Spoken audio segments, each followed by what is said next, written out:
Okay, boom, viewers, welcome back to the channel. Subscribers, you already know the thing's set. We're blessed. Hope you're having a wonderful day today. But you know my style, one bagga and the one I gotta continue getting daily updates on the people you see and don't see on the screen.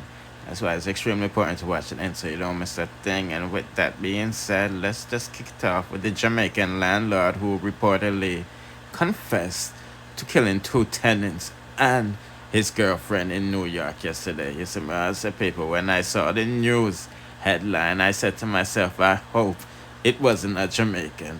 And Lord, to my surprise, it was. Now, according to the article, the 54-year-old man walked into a police station Tuesday morning and told officers he had been having issues with tenants at his home before telling the cops that he did something bad at the house.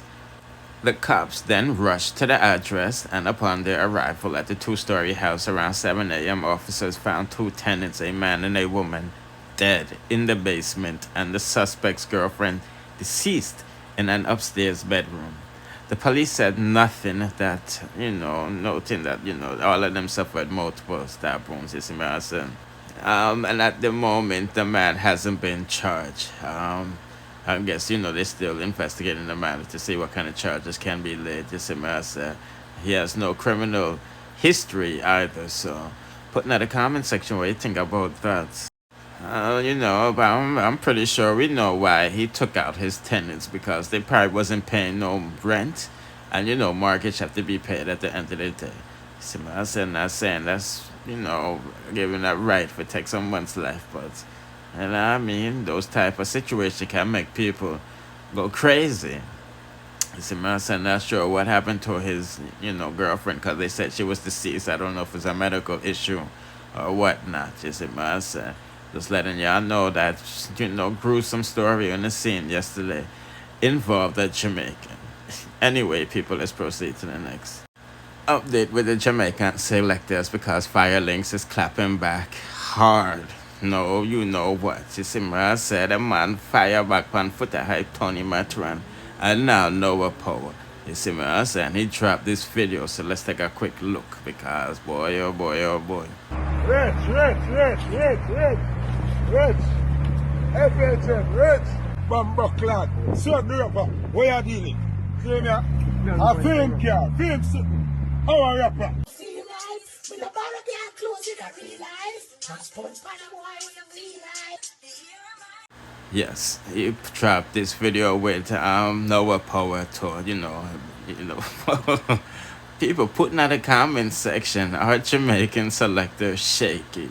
You feel me? Because this all started because Foota Hype wanted to know why was Firelinks doing a split like Spice back up there. But nevertheless, I said that he was clapping back, and he dropped the video of all 3 men and had his caption to go along with it. He said, everything wrong, yes sir. I don't trust them one. A skin up and cock for rapper. One half on woman week, one go on Eddie yesterday. Spoonhead called me name again. How much time Fisher Hype a talk, but split.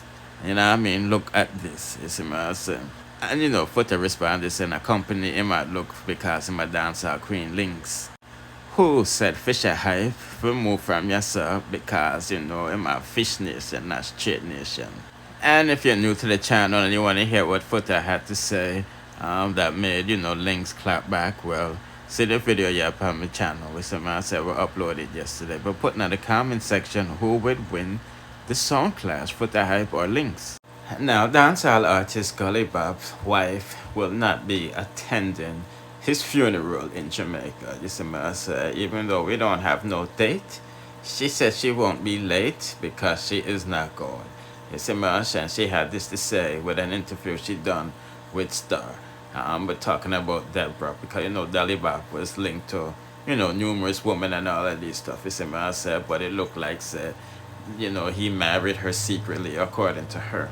Okay, people, I'm about to read some quotes from the article she did earlier today with the Star. You see, I said, only can press pause and read for itself. But nevertheless, she said, Deborah Malcolm, Gully Bop's estranged wife, Says although she loved him with her whole being, she may not be attending the funeral service because the family ruled.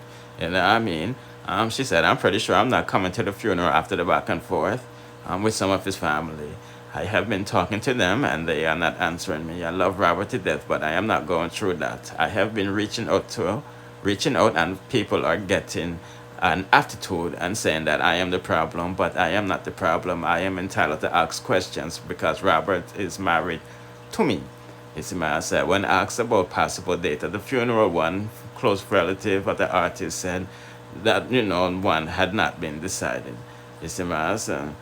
She also said Robert was the apple of my eye, and he was very gentle. But his birthday was approaching later on in 2018, and he told me to come down, but I did not want to. As I had just left Jamaica, I came down and I spent a portion of money to fix, his car and clear up all outstanding tickets. One night we went, to the roller skating, and he brought along his entourage, and we got to the place, and I had to pay for everybody. And when we went to the rink, I had to pay for everybody to, go roller skating. Soon after, he told me, he was ready, and I asked him why, and he said he was embarrassed, that that she never buy him and him bridging them nothing for drink. He said, I said, long story short, he left me that night, and it was, the people that I was, with, took me home. She added that they argued, and the following day things turned physical, alleging that, he pinned her down and punched her until her eyes were black. Gully Bop was taken into custody on June 8th, 2018. After, they were reported the matters to Morant Bay Police Station, I said, in St. Thomas. Boy, oh boy, oh boy. And she said she left Jamaica after that. She said she last started DJ in 2019, but kept in contact with him for a while. But that eventually stopped. She said that she helped until, contact, was gone. It's my some people that's like giving an update what I go on for that to go and put in the comment section. What do you think about Gully Bop family? And what do you think she had to say? You see, I say, you think, boy, oh boy, oh boy. Anyway, people, let's proceed to the next. And now the convicted killer of Tashina and Sarah would like to apologize, and he made his lawyer read out a statement. We're talking about Phillip Paulwell's family, like, boy, they got murdered. But anyway, let's take a listen to what he has to say. Well, the note that I have, he says, I just want to do the right thing. I want my lawyer to tell the family of the baby and mother and the Jamaican public that I am very sorry for the loss of their lives. I want my lawyer to also tell my mentor that I'm very sorry for the disappointment. I hope one day everyone will find it possible to forgive me, and he signs his name to it. Who's the mentor? He didn't mention the mentor. Anything else you can add at this time? There were some other charges. What were the sentences? Oh, he was charged with 2 counts of murder and 2 counts of kidnapping. So the other sentences were kidnapping, 2 counts. And those will run concurrently with the 30 years. Well, put in the comment section what you think about that. I mean, know if me, I feel up, man, boy. Me get rid of all of them loose ends there, you see what I said. But nevertheless, I just want to give an update on the sentencing of these people, because this seems to be a bit of confusion. As you can see, the second accused in Paulwell family murders received 7 years sentence for accessory before the first.